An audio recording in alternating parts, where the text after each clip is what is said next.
Welcome to the course on two-dimensional signal processing, principles and practices.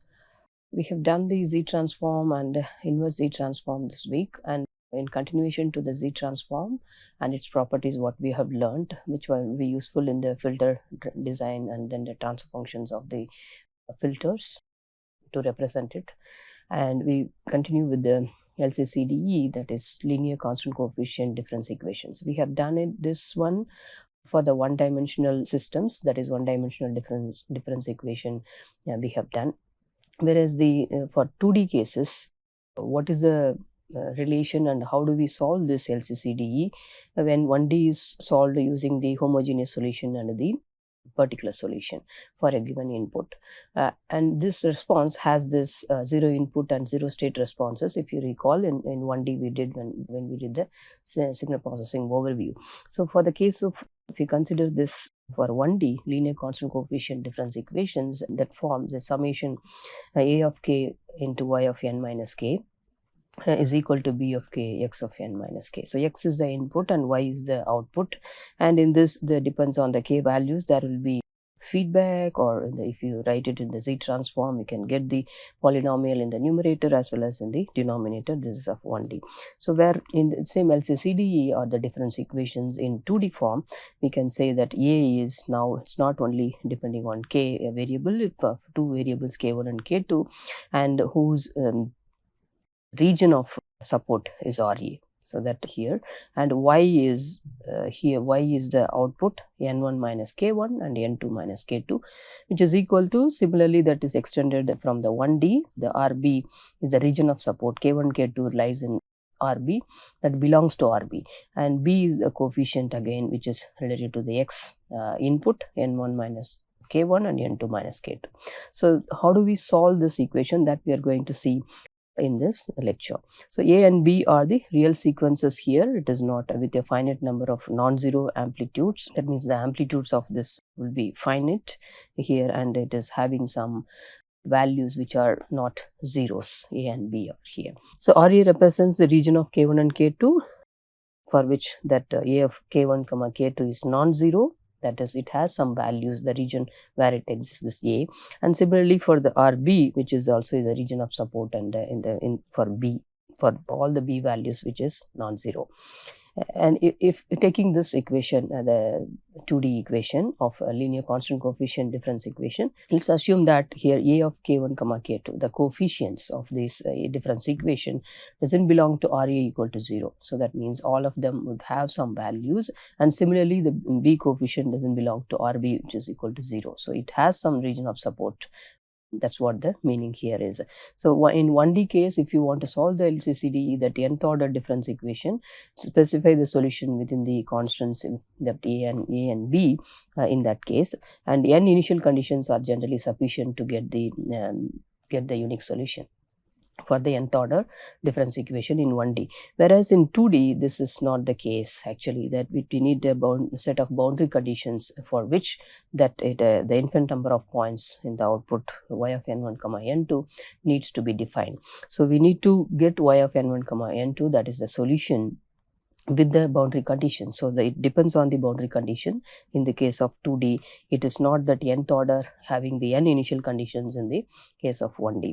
So we'll see the difference, and that with boundary conditions, what we mean here is that given the equation x input and y is the output, and for n1 and n2 are the variables we had seen, and it belongs to the RBC region of boundary conditions. These n1 and n2 belong to the region of this boundary condition. Then find the solution to this equation, that difference equation. What is that? A into y equal to b into x, where n1 and k1 and n2 are the usual notations we have used in this previous slides. So what is the solution for this equation, and for the given x and y, and then n1 and n2 are belong to the RBC, that is the boundary condition, region of boundary condition. So here it represents this RBC is represents the region of boundary conditions. So in an N1 N2 representation, that in 2D representation, this gives the region like what we have done in the first quadrant support, second quadrant support, third quadrant support of the signals 2D sequences.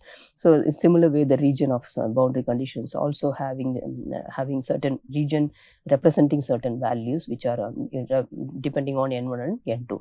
So that's why you can see that in 1D difference equation we have this B is having the K, and similarly K belongs to RA here. But the initial conditions, so RIC, what we have, N belong to RIC represents the region of the initial conditions what we are.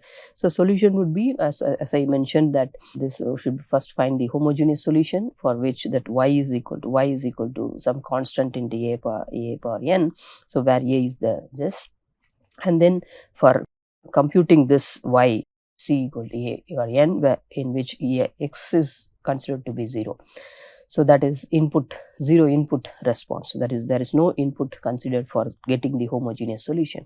But for the particular solution in which that xn is not equal to 0, so applying some input, and what is the response of the system? That is zero state response without any initial conditions. The initial conditions are made 0. So we had seen this in 1D case with examples as well. So the total solution consists of this homogeneous solution, that is the input is 0, that is 0 input response, and then the particular solution that is using initial condition, there is a 0 state response. So then the input is applied here, and then here there is no input in this case, only the consists of two responses, 0 state and then 0 input responses. So that is the solution for 1D equation. So whereas in case of 2D, there is no general procedure for this finding out the homogeneous solution, as well as for a particular solution we cannot obtain the Z transform method, use that Z transform method and obtain the particular solution. So there is no practical procedure for performing this inverse Z transform as well. So these are the constraints in the case of 2D, that is a homogeneous solution, obtaining homogeneous and the particular solution. So what should be the way in which we have to do it? So the recursive computation, the difference equation is given. For the given difference equation, we can use the recursive computation. That means the 2D difference equations with the boundary conditions. Suppose an example, we take y of n1 comma n2. So this is the y which is depending on n1 minus 1 n2 and n1 n2 minus 1, and then n1 minus 1 and n2 minus 1, and input x of n1 comma n2. So for this, x can be anything, any input which can be applied. But considering the impulse response to start with, this del of n1 comma n2, assuming this x of n1 comma n2 is going to be the 2D impulse sequence applied to the system, the difference equation. Then the boundary conditions also specify that, as we mentioned, the initial condition in case of 1D. So here this is called the boundary conditions, in which y of n1 comma n2 is 1 for n1 equal to minus 1 or n2 equal to minus 1. So in this cases, it can be n1 minus 1 comma n2 of any value, or n2 minus 1 for n1 of any value. Similarly, n1 and n2, both of them are minus 1, also applicable. In all these cases, this y is going to be 1. So that's what the boundary condition says. N1 equal to minus 1 or n2 equal to 1. Any one of this is minus 1. Then the boundary condition is, it gives y of n1 n2 equal to 1. So using this, the output for n1 greater than or equal to 0, n2 greater than or equal to 0. So from the previous equation, so for n1, we'll find the response of y of n1 comma n2. What is this response? So that to find the region of support for input, and region of support for the impulse response, and region of support for the case of output, also the boundary condition. So these are the things which are needed for this case. So let's try to get this y of 0 comma 0, n1 equal to 0, n2 equal to 0. We can simply substitute in the previous equation n1 n2, that is n1 minus 1. So this becomes minus 1, y of minus 1 comma 0, and this is n1 comma n2 minus 1. So in the previous equation it gives minus 1, and here is the term y of n1 minus 1 comma n2 minus 1. So then x of 0 comma 0, which is delta here. So the delta So is 1 at 0 comma 0. So that's so these bound from the boundary conditions, this is 1 and this is also 1, because n1 or n2 is -1, that y term is going to be 1. That's what the boundary condition says. So by adding all this thing, we get 4. So y of 0 comma 0 is 4, and the response, this is the response why we are getting y of n1 comma n2 for the given difference equation and the boundary condition. So if n1 equal to 1 and n2 equal to 0, simply substituting in the case of recursive equation, that is the recursive computation. So n1 and n2 are these values, 1 and 0s. So y of 1 comma 0, if we substitute in that this term n1 minus 1 becomes 0, 0 and 1 minus 1. So the second term is like this. So x of 1 comma 0, it is going to be 0. So this one we got it as 4. Y of 0 comma 4, this is from here 4, and this term is becoming 1 from the boundary condition, and this term is also becoming 1, and but this one is 0. So we get 6 here, y of 1 comma 0. And similarly proceed with y of 0 comma 1, and this is 4, and this one is giving 1, and this is 1, and the delta of x of 0 comma 1, that is a 2D impulse, is again that is 0. So we get the 6 again. So similarly for 1 comma 1, this would result in 0, and 0 1 1 0 0 0 we have obtained already, 6 plus 6 plus 4. So it is going to be 16.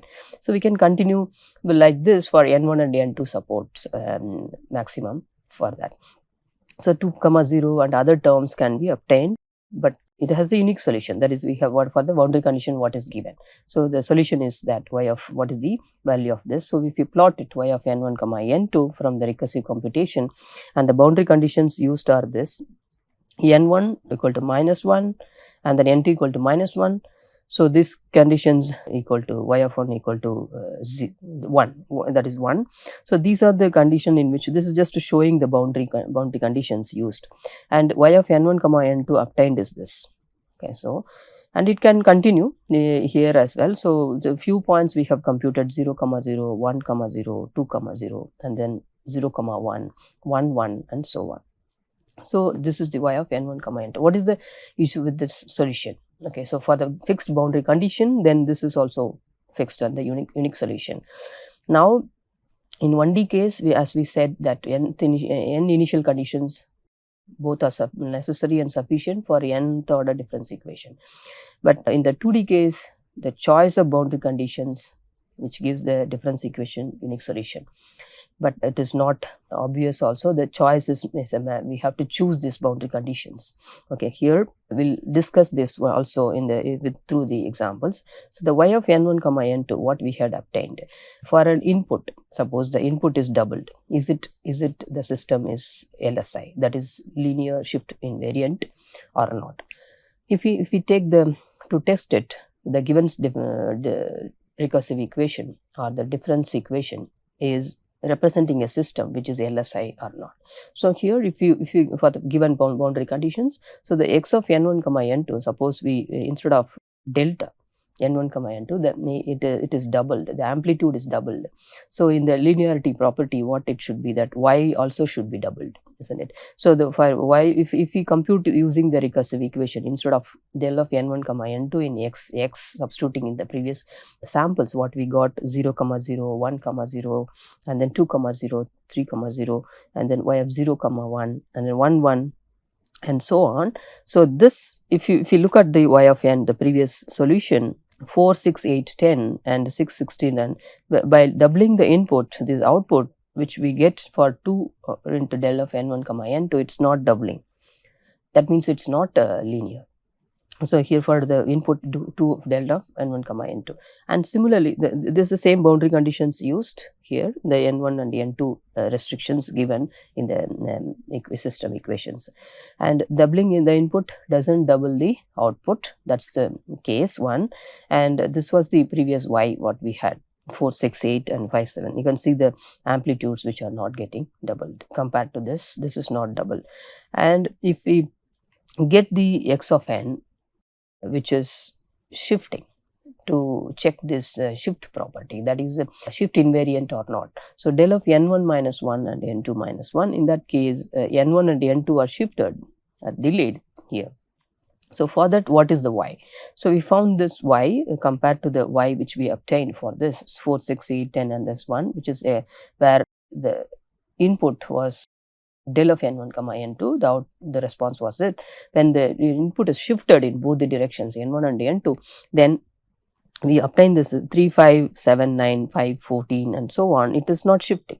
Actually, if x of n1 comma n1 is shifted, n1 n2 is shifted, and the input that should also be reflected in the output. So but it is not shifting. So the output is not shifting here.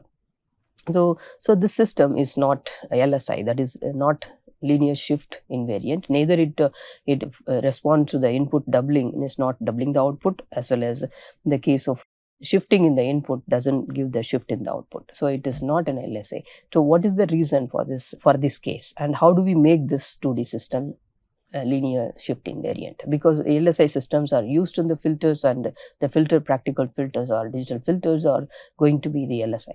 So especially, so this LSI, to make that, what are the conditions to be imposed? If we use the specified boundary conditions, or how do we choose this boundary condition? So the solution is based on boundary conditions here. So the choice of boundary condition is very important in the case of solving the 2D LCCDE to make it LSI. And so the system is neither, for the concluding the example which we took, system is neither linear nor shift invariant, so it's not LSI. So in that case, so that for generally the IIR filters we use, that should be LSI. So we have to impose set of proper boundary conditions to make the system LSI. So how do we do that? This is what. So in the above example, if you take the y of n1 comma n2 and its solution, consider the same y of n1 comma n2, and the output values of each output value can be expressed in terms of linear combination of input and boundary conditions. So the response is due to input and boundary condition. So this needs to be satisfied, that the output can be expressed in terms of input and boundary condition as a linear combination. Also, the boundary condition need to be chosen as linear combination of input values, because if otherwise, if you don't choose it, in that case it is impossible to obtain the output linearly related to input values, as in this case, without setting boundary conditions to 0. So need to get the boundary conditions to 0 to get the output as a linear combination of inputs. So these details we will see, and how do we set that again, the boundary conditions. That's what the problem is. Here the case of linearity constraint, it requires a 0 boundary conditions. So the system to be linear, it requires this this boundary conditions to be 0. And the shift invariance property, if we apply to it, the boundary conditions can be viewed as part of the output. That is, the region of support which is having this output also has this boundary conditions. So the output is to shift as the input is shifted, and boundary must be shifting following the input. That means the shift invariance property says that if input is shifted, the output is also should be shifted. If the output contains the boundary conditions, then that should also be shifted. So this is what the things which is to be noted, and the linearity constraint requires or the demands of 0 boundary conditions. So how do we satisfy all these things? So the linear as well as shift invariance property of the 2D difference equations. So to represent LSI, the difference equation with boundary conditions, that is 0, is required that shift as input is shifted. So the output will be shifted, the input must be shifted with the 0 boundary conditions. So we would look at the case and 1D systems, this initial risk condition which is imposed for the system to be LSI. What are the cases? In 1D systems, we consider to be the causal. The y of n output is 0 for n less than n naught, that is less than 0, whenever the input xn is applied, that is 0. So in n naught is considered to be 0. So when n is less than 0, then output should be 0 with the initial rest condition, and this is the meaning of this causal systems we have. So whenever the input is applied, the output starts giving or the system responds to the input. The rest of this, when the input is not applied, that output is 0. So that's a causal system. So to be LSI, linear shift invariant, in 1D case, this is imposed, the system to be causal. That means initial rest conditions are 0. But 2D causality is not 2D, this causality is not a constraint. That means n is less than 0. It's not a constraint that y of n should 0 for x and zeros. So its system is not restricted to be causal in this case in the 2D, but it can be like it can have some values for y this less than 0 as well. So the case to force this difference equation for the boundary condition to be an LSI system. So what are the how do we get this in the linear shift invariant systems? So for the step 1, we have to impose the 2D system to be LSI, and to get the response of this, it's to be linear and shift invariant also. These are all depending on the boundary conditions what we set. So how do we make this system, say a given difference equation, to be LSI, or how do we choose this boundary conditions for it to be LSI? So interpret the difference equation for a specific computational procedure. It is not going to be a big thing like for the difference equation given. So it depends on the variables in it, we can write it in terms of the other ones. So let's see the example of this. First fix this difference equation, the system equation. What is the output for the corresponding input? What are the outputs, previous outputs are depending on to decide the present output. So these things will be decided in the step 1, and then in step 2 determine the boundary conditions region, the region of support of the boundary conditions, that is for region n1, n2 for which these boundary conditions are applied, and determine this RBC. But how do we determine that? First determine RH, that is the impulse response region, the region of support for the impulse response h of n1, n2. This can be obtained by having the recursive equation of y of n1, n2 and x, imposing x as a delta, that is the impulse input. So if you give the impulse input to the system equation or the system, then the output is going to be the impulse response, and plot the 2D impulse response, that is h of n1, n2, and find that region of support RH.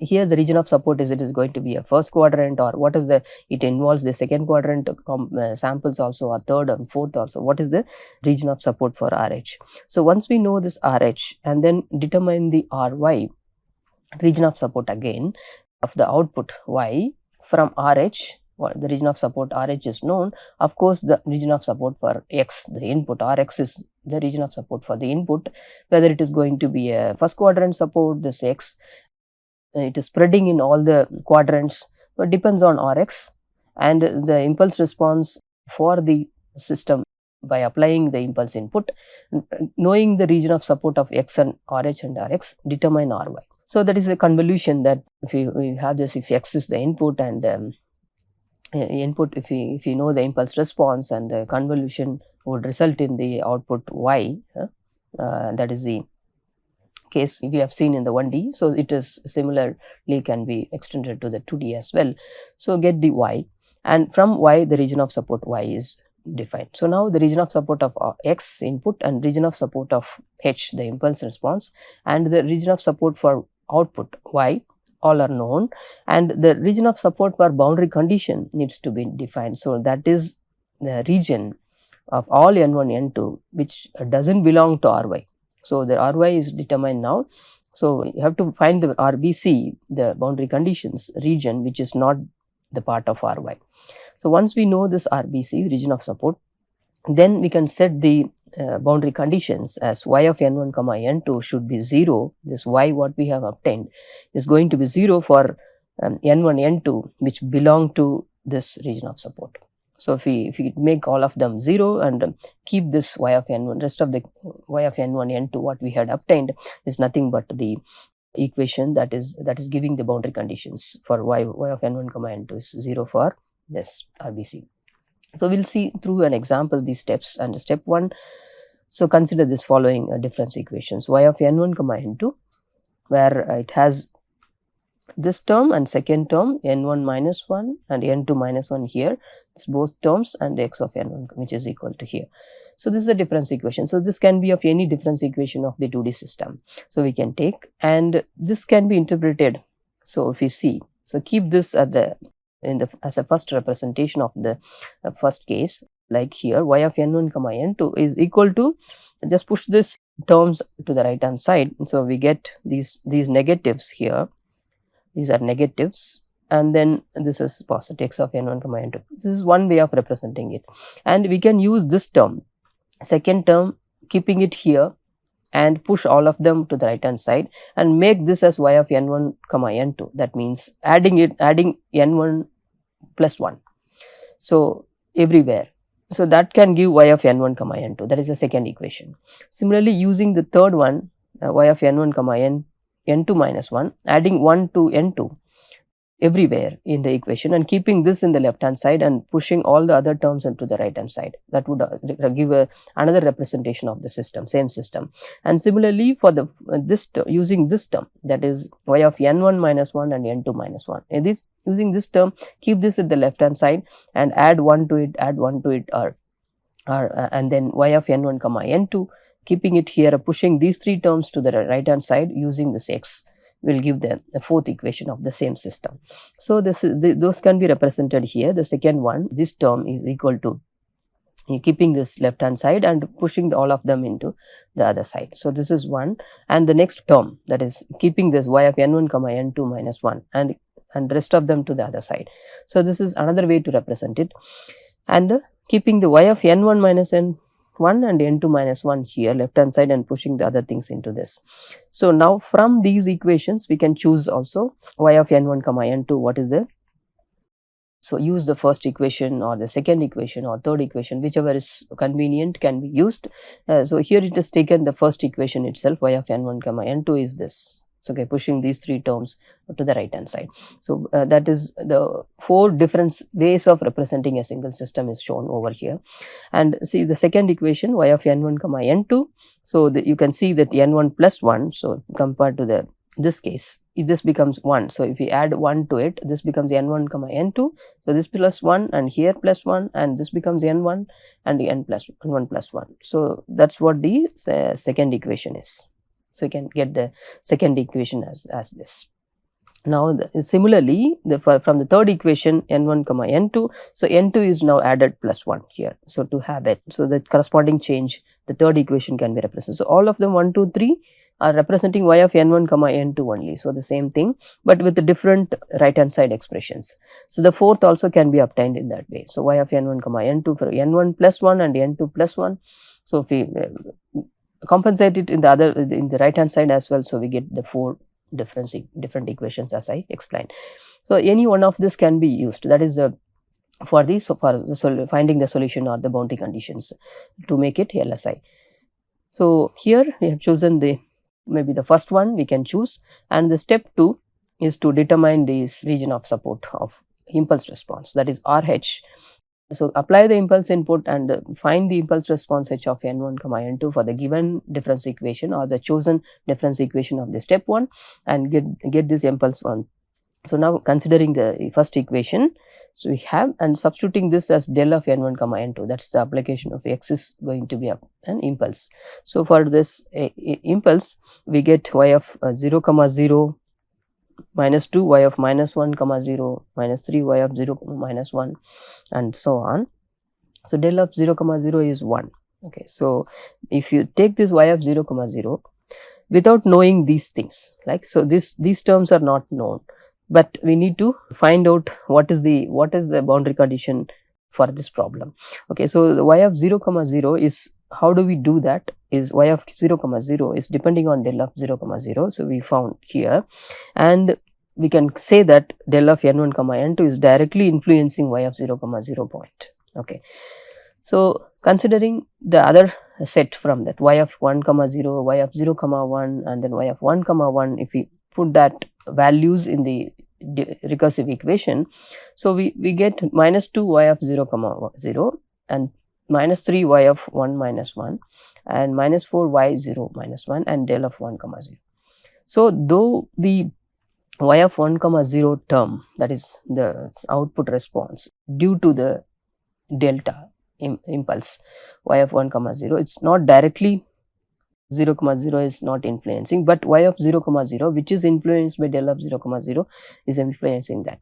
So similarly 0 comma 1 will also have the term y of 0 comma 0, and y of 1 comma 1 also will have this term. So if we keep varying the n1 and n2 in that case, so 0 comma 0 influences all these terms, So the impulse response in the first quadrant samples. Okay, so impulse input is influencing, that is impulse input influences these points from the conclusion. So suppose we take the n1 equal to -1, that is less than 0 values, or y of 0 comma -1.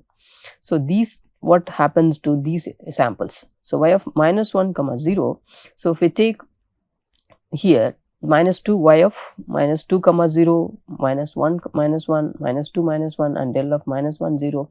So it doesn't depend on del of 0 comma 0, or it doesn't depend on y of 0 comma 0. Okay, and if we similarly compute this n1 lesser values -2 comma 0, similar thing happen here in this expression also. Del of 0 comma 0 is not getting involved in computing this, or y of 0 comma 0 is not involved in that. So similarly the case for y of -1 and -2, n2 also made as -1 now. So this is not happening. So this is not in -2 and -1, this case. So these -1 comma 0 are not influenced by this impulse input. So that's what, so it doesn't have any impact of 0 0 which is to be applied here to compute these things. Okay, so first quadrant samples are depending on delta, and these are not here. So to the impulse response only affect the y of 0 comma 0, that is this input affects only y of 0 comma 0, and it influences the first quadrant samples y of 0 comma 0, 1 comma 0, 2 comma 0, 0 comma 1, and 1 1, and so on.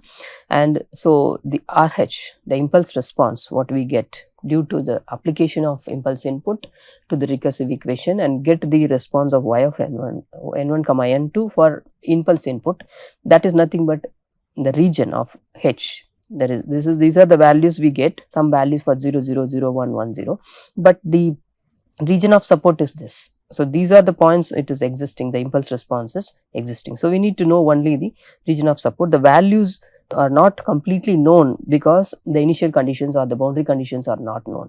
So we get some samples, those samples we can put it over here, and these values are not known, and the region is known now at the first stage. So the region is that RH. So from this, once this RH is determined, we can have Ry by having this RH and Rx. So for example, how do we get this? So considering this X 3 by 3 point sequence, we can compute the let's take the example of X. So this is the X input, for example, that is 3 by 3 sample, which has these samples as well. So n 0 comma 0, 1 1, 1 minus 1, minus 1 minus 1 minus 1, and 1. So if this is the case, and H what we had obtained already is this. So 0 0, 3 comma 0, and then 0 comma 2, and 3 comma 2. So this is the region of support for RH, and this is the region of support for Rx. So if you convolve these two, you will get Ry region of support. So that's going to be here. So summation of this two, as we have seen in the 2D sequences, when we convolve the two, and so X of this and H, 0 and -1 results in -1, and this is going to be 3. So that's what is -1 and 3, this region of support. Here it comes out to be addition of the two maximums in that 4 comma 3, and here 4 comma -1 and -1 and -1. So why is the region of support is this? So now we know the region of support of Y, so which also involves this minus n1 minus 1 and n2 minus 1 cases. So once we know Ry and we get this one, this is the Ry.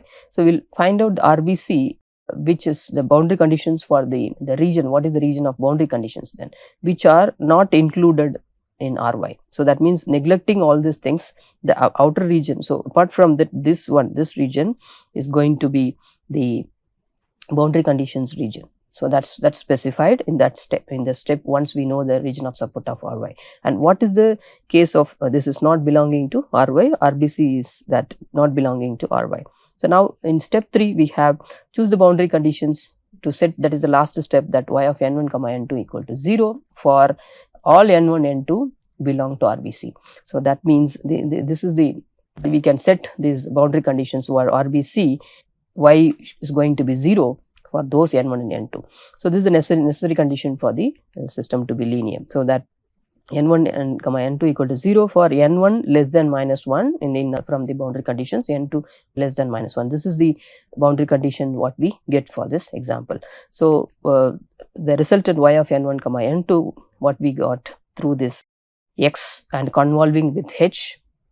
So we get, and these portions, like you can see that this is made 0 and this is 0, this is 0. So n1 minus 1, this region, and n2 minus 1, that is less than 1, those things are becoming 0. So these are the boundary conditions set for this system, for the system to be LSI. So we got the response y of n1 comma n2, though you have even be from the x Rx, that is region of support, and impulse response region of support, and get the region of support of Ry, and then we using the first equation, that is what we had done, and get the RBC, that is the region of support of RBC. After that we make all y equal to 0. So to conclude that the LCCDE, the 1D LCCDE can be solved with the order of n. LCCDE can be nth order for n initial conditions. And the second case of 2D systems, in 2D systems they are solving LCCDE, that is nothing but the depending on the boundary conditions. The boundary conditions what we set makes the system, give the system response unique, that is the solution y of n1 comma n2. So to set the boundary conditions, the system, the real-time systems to be going to be LSI, that is linear shift invariant systems. To impose this condition on the system response to get the unique solution, the boundary conditions needs to be set. To find the boundary conditions, that first know the region of support of input, know the region of support of impulse response, and convolve these two and get the region of support of Ry, and from the Ry the boundary conditions decide the region of support of RBC, which are not part of Ry, and then remove this boundary region of that for the n values y equal to n0, that n1 n2 y of n1 comma n2 equal to 0 for these boundary values. Then we get y from it. So this we concludes the LCCD of the 2D systems along with the Z and inverse Z transform. We'll continue with the filter designs in the next week. Thank you.